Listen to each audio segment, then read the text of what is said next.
마지막으로 하나만 더 말씀드리면 기업에 이제 CFO라는 이제 직책이 있습니다. 잘 뭐 들어보실 수 있어요. 재무 임원인데 재무 담당 임원, 최고 임원 뭐 이런 것. 네. 보통 CEO가 있고 이제 그 밑에 스텝로 해가지고 CFO가 있습니다. 그리고 뭐 COO 또 뭐가 있나? CRO 뭐 이거 잘 모르겠는데 있는 데도 없고 있고.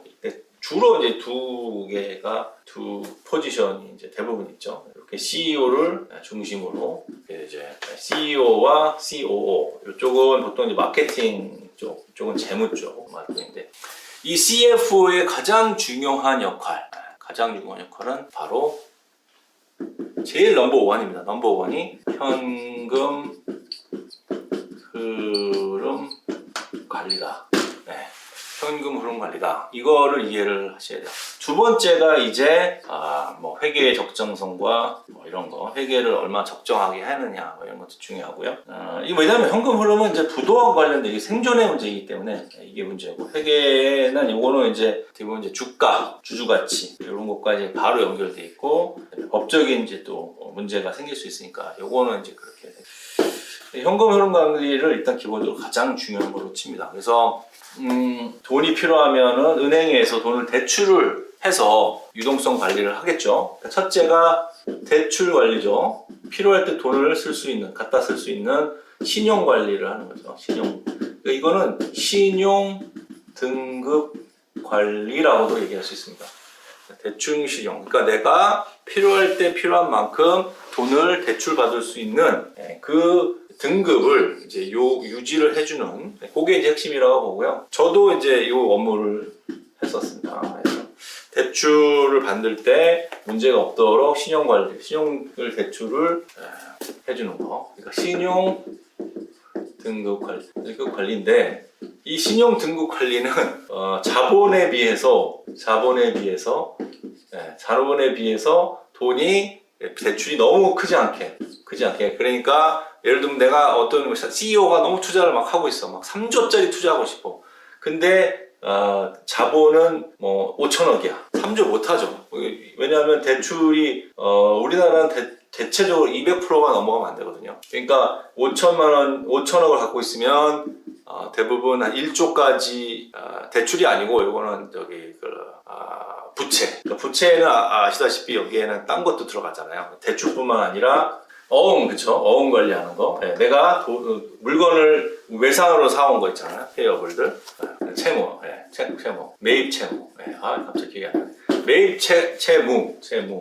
요것도 들어가고. 그렇기 때문에, 그 다음에 이제 보험금, 미납, 이런 거 여러 가지가 있어요. 다 있고, 그 여기에 이제 가장 큰 게 물론 부채이죠. 부채라고 하면 안 되고 차입금이 있죠. 차입은 이제 그야말로 이자를 내는 차입금. 물론 이게 제일 크죠. 네, 그럼에도 불구하고 이제 이 금액이 보통 자본에 우리가 이제 여기 네모나면 보통 이게 1조다. 그러면 여기에 있는 이 위에 부분은 2조를 넘어갈 수는 없거든요. 신용 등급이 안 나와요. 일단은 투기 등급으로 나오거든요. 그거 하고, 그러니까 대출 규모를 관리해야 돼요. 자본 적정성이라고 하는데, 이게 뭐냐면 대출 규모를 관리하는 거예요. 아까 여기 말씀드렸지만 이 박스가 너무 크지 않게, 이거에 비해서 그런 거를 일단 해야 된다. 어떤 거. 두 번째가 이자 보상 배율, 이걸 interest coverage라고 하는데, 보통 현금에서 창출되는 이제 EBITDA라고 하는데 좀 어려운데, 이거는 EBITDA. 여기다가 영업이익이란 게 있어요.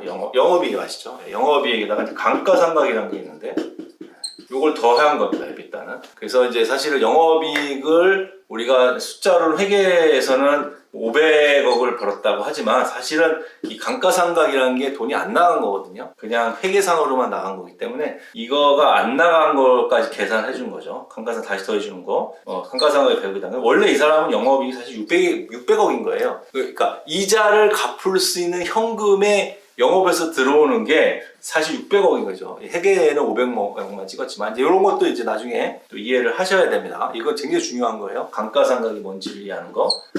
좀 미리 좀 앞에서 말씀드리긴 했지만, 그래서 이제 이 EBITDA라는 거를 이제 이게 과연 이자에 비해서 얼마나 이렇게 되나? 이자 몇 배이냐? 그러니까 보통 뭐 이 에비타가 이자 비용에 비해서만 서너 배는 돼야 좀 안정적이겠죠. 우리가 기본적으로 에비타라는 게 좀 영업이 잘 될 때도 있고 안 될 때도 있으니까 평균적으로 이거 커버를 해줘야 되니까 한 3, 4배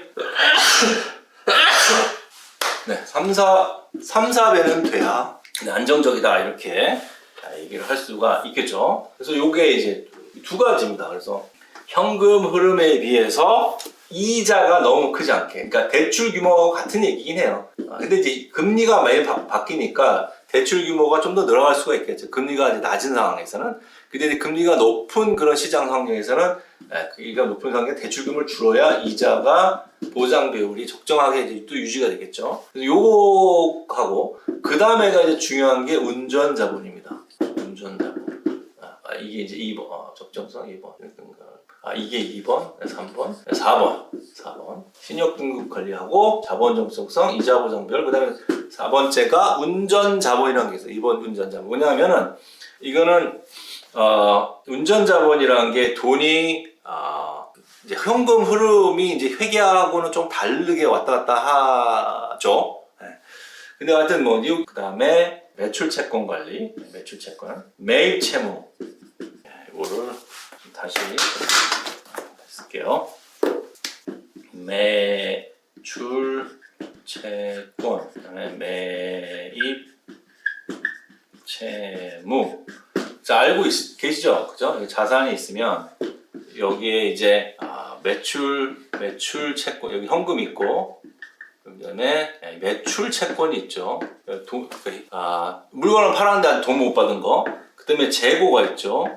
그죠? 이게 다 현금하고 바꾼 겁니다. 그죠? 현금을 못 받아서 매출 채권이 생긴 거고, 현금으로 재고를 샀는데 아직 안 팔린 거죠. 안 팔린 거. 그러니까 쉽게 얘기하면 재고 관리라는 건 원래 뭐냐? 이거는 무조건 떨이를 할수록 재고를 현금으로 바꿔야 된다.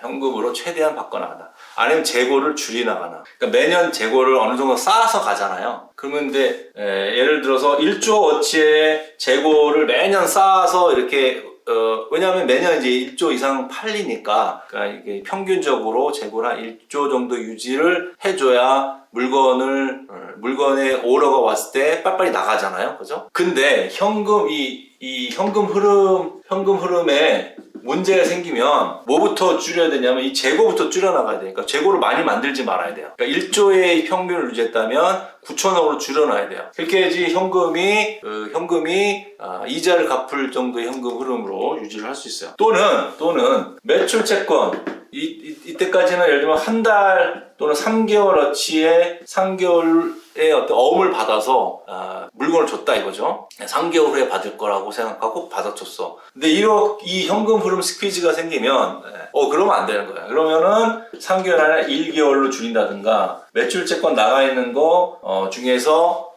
아직까지 회수 못한 것들, 어쨌든 뭐 업체를 쓰든지 해서 채권을 이제 회수해야 돼요. 고리 대금업자가 되는 거죠, 한마디로.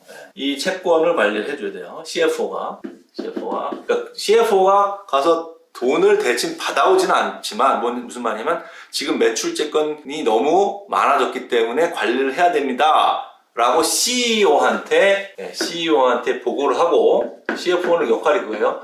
CEO한테 보고를 하고, CEO는 각 영업장에다가 야, 매출 채권 이제 회수, 아니면 물건 팔 때 한 달 이상 주지 마, 이런 어떤 디시전 메이킹으로 가야 되는 거죠. CEO가 하여금 그런 거를 모니터링 해줘야 된다는 얘기죠. 매입 채무는 뭡니까? 돈을 안 주고 물건을 갖고 오는 거죠. 이걸 늘려야 돼요. 최대한 그 대기업들이 중소기업들 이렇게 어떻게 보면 말아먹는다? 좀 이렇게 못된 짓을 하는 거죠. 그런 거죠. 그러니까 이거 매입 채무를 하여튼 최대한 늘리는 거예요. 옛날에 2달어치를 줬다면 이제 한 달, 나중에 3달 줘, 3달 있다가 갚아줄게. 이런 식으로 이걸 늘리면서 현금 흐름 관리를 한다. 요 네 가지를 하는 이 현금 흐름의 중요한 핵심들이 바로 CFO의 역할이다.